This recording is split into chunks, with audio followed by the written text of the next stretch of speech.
What's going on, everybody? David here. Today we're going to talk about how to not get fooled by credit card companies. But first off, on this channel, we try to inspire people to travel more by using points. If that sounds like something interesting to you, please hit the subscribe button. Don't forget to hit the little bell icon so you can get future updates on my videos. Okay, so I want to talk about, I have a WhatsApp group that I just launched, and we have a bunch of people that are jumping in there. It's a really good community.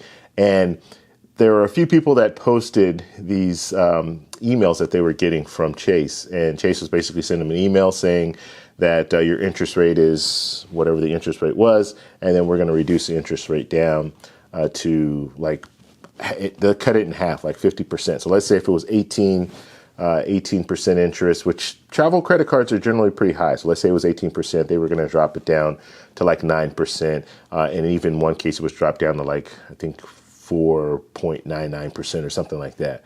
So they're dropping these interest rates down to entice you to say, okay, you know what? I don't have to pay my full balance at the end of the month. I can just let it carry over. It's only going to be 4.9% or 9% or something like that. So I thought that was really interesting because these travel credit cards and any credit card that you get, you should be focused on paying it off every month. Okay. Or every 2 weeks is the best way to go about it. So you don't let it hit that, you don't let that balance kick in to where the bureau gets the information and then they add it to your utilization. So if you could, the sooner you can pay it off, the better. Every 2 weeks is kind of my practice. That's just kind of how I work. I do have a lot of business cards that I use. So business cards aren't going to show up. So as far as your utilization, you're okay when it comes to that. If you have it and it carries over. When I say carries over, I don't mean I still pay it off every month, but let's say the statement hits.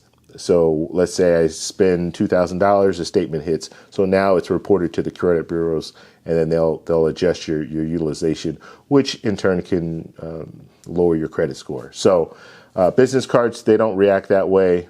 Personal credit will react that way, but you should still pay it off. So every month I pay off my credit cards, right? So I'll never carry a balance. But what these credit card companies are starting to see is that a lot of people are getting this information because you have YouTube, you have a lot of different avenues where people can get information on how to use credit cards correctly. In the past, how do we learn how to use credit cards? We learn from our family, like our parents or our relatives. So now we're able to just jump online. I can click on YouTube and how to improve credit, and they'll show you how to improve credit. So it's really one of those deals where the information is out there. A lot of people are getting that information. A lot of people are paying their credit cards off every month. And so the credit card companies aren't making any money on the interest. So what do? They lower the interest in hopes that more people will jump in. So I just thought that was really interesting. And for me, it doesn't matter. For any of us, it should not matter. I remember when I first started getting travel credit cards and I was watching some videos and people were talking about the interest rates, because I was always under the impression that you want to get a credit card with the lowest interest rate. That means you are like credit worthy, you have good credit, so they're lowering the interest rate for you. When you get travel credit cards, it's the opposite. I won't say it's the opposite, but the interest rate's always going to be high. I don't care how good your credit is, because they offer you a lot of different benefits and cash back. So they need to be able to pay for those rewards and stuff that they're giving you, so their interest rates are generally pretty high. But it doesn't matter. I don't care if that interest rate is 99%. Make it 99%. I'm paying it off every month, so I'm never carrying a balance on it, so I'm never going to pay that interest. So I just thought it was interesting that Chase did this, and it wasn't just one of the people in the WhatsApp group. It was another person. I haven't even checked my email. I need to check my email to see if I got one as well. But obviously, they're really trying to push people to say, "Hey, don't worry about it. If you can't pay the whole your whole installment for that month, don't worry about it. It's only going to be 4.99% or something like that." And then I think there was a span. There's a span from November 1st or something. I'm just giving dates. I think it's November 1st until the end of the year or something like that.